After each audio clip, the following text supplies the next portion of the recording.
Hello தங்கச்சி, எப்படிம்மா இருக்க? நான் நல்லா இருக்கேனே. நீங்க எப்படி இருக்கீங்க?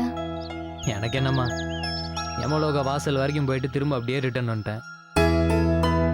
சரி அதெல்லாம் விடு. எப்படி இருக்காரு நம்ம வீட்டு செல்ல குழந்தை? நல்லா இருக்கானே. என்னம்மா பேர் வச்சிருக்க குட்டி பையனுக்கு? நீங்க தானே அவனுக்கு ஒரு நல்ல பேரா வைக்கணும். அது சரி, வச்சுட்டா போச்சு. சொல்லுமா, என்ன விஷயமா ஃபோன் பண்ண? அம்மாவும் அப்பாவும் உங்களை பார்க்க வந்தாங்களானே?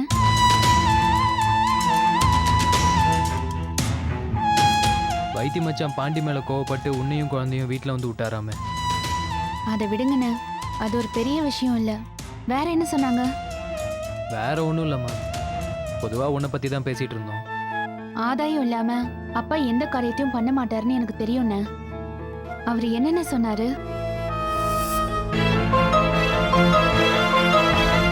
ஒருவேளை பாண்டியும் உன்னை கொலை பண்ண வந்திருந்தாலும் அவனை மன்னிச்சிடு, அவனை பத்தி பஞ்சாயத்துல சொல்லிடாதேன்னு கெஞ்சினாரானே? சேச்சே, அப்படிலாம் இல்லை துளசி. அண்ணே, எனக்காக ஒரு உதவி பண்றீங்களா? என்னம்மா? யாரும் உங்களை கொலை பண்ண வந்தாங்கன்னு என்கிட்ட சொல்ல வேண்டாம். ஆனா நீங்க பஞ்சாயத்துல உண்மையை மட்டும் சொல்லுங்கண்ணே. அது பாண்டியா இருந்தாலும் சரி, இல்ல என் மாமாவா இருந்தாலும் சரி, இல்ல யாரா இருந்தாலும் சரி, என்னை பத்தி யோசிக்காம என் அப்பாவை பத்தி யோசிக்காம உண்மையை மட்டும்தான் நீங்க சொல்லணும்னு. ஏன்? உங்களை கொலை பண்ண வந்தது யாரா இருந்தாலும் அவங்களுக்கு தண்டனை கிடைக்கணும். மன்னிக்கிறதுக்கு நீங்க வேணா தயாரா இருக்கலாம்.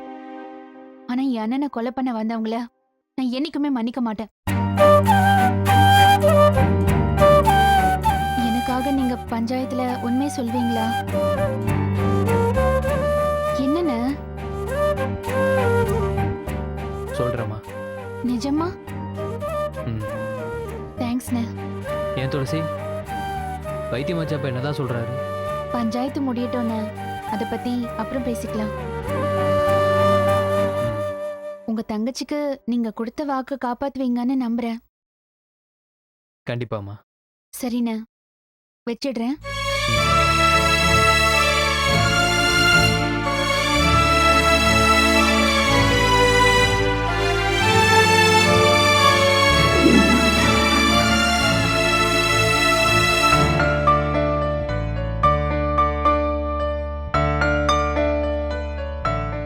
மாமா, ஆ, குழவா மீனாட்சி.